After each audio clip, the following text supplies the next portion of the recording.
Hi hello, कशा आहात सर्व? वैष्णवीज मम्मी होम रेसिपी या आपल्या यूट्यूब चॅनलमध्ये तुमचं खूप खूप स्वागत आहे. तर आजची रेसिपी आहे मस्त असं बेसन आपण बनवणार आहे. तर चला रेसिपीला सुरुवात करूया. एकदम सोपी आणि सिंपल रेसिपी आहे. फक्त 2 मिनिटामध्ये तुम्हाला भाजीला काय सुचत नसेल किंवा काही म्हणजे भाजी खाऊ वाटत नसेल तर तुम्ही आहे ना असं बेसन नक्की बनवून पहा. तर थोडंसं आपण बेसन पीठ घेतलेलं आहे, एक 2-3 चमचे घेतलेला आहे. त्यामध्ये आपण थोडीशी हळद टाकूया आणि थोडेसे मीठ टाकूया. चवीनुसार मीठ टाका आणि त्यानंतर ते सर्व आहे ना मिक्स करून घ्यायचं व्यवस्थित. हे बघा अशा प्रकारे पहिले ना पूर्ण मिक्स करून घ्यायचं, कारण त्यामध्ये गुठळ्या राहणार नाहीत. नंतर मग फोडणी देऊया. पातेलं ठेवलेलं आहे, त्यामध्ये थोडंसं तेल टाकलेलं आहे.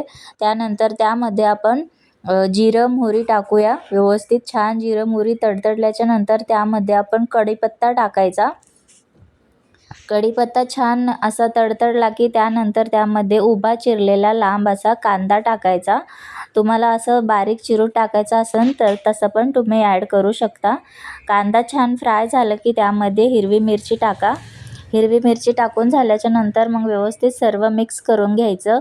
अशा प्रकारे कांदा एकदम लाल होऊन द्यायचा, त्यामुळे बेसनला खूप छान टेस्ट येते. आता आपण हे जे घोळ बनवलेला आहे बेसन पिठाचं तर ते यामध्ये ॲड करूया. व्यवस्थित सर्व मिक्स करून घेऊया आणि बारीक गॅसवर आहे ना थोडंसं ठेवायचं आणि त्यामध्ये आहे ना कोथिंबीर टाकूया. हे बघा आता एकदम असं छानपैकी बेसन आपलं तयार झालेलं आहे. मस्त असं दिसतंय बघा. झाकण ठेवूया त्यावर. आता आपण एक 5 मिनिटे आपण शिजवून देऊया. 5 मिनिटे झालेले आहेत. आता झाकण काढून बघूया. मस्त असं बेसनला वास सुटलेला आहे. छानपैकी बेसन आपलं तयार झालेलं आहे. एकदम 2 मिनिटात तुम्ही बनवू शकता. लगेच भाकरीसोबत किंवा चपातीसोबत किंवा गरम भातासोबत हे तुम्ही खाऊ शकता. खूप छान लागतं खायला. एकदम सिंपल रेसिपी आहे आणि गरम गरमच खायला खूप छान लागतं. त्यानंतर परत त्यावर आपण कोथिंबीर ॲड करूया आणि व्यवस्थित सर्व मिक्स करून घेऊ. हे बघा अशा प्रकारे आता आपलं बेसन एकदम रेडी आहे. तर व्हिडिओ आवडल्यास व्हिडिओला लाईक करा, शेअर करा आणि सबस्क्राईब करा. अशा साध्या सिंपल रेसिपी माझ्या चॅनलवर तुम्हाला पाहायला मिळतील.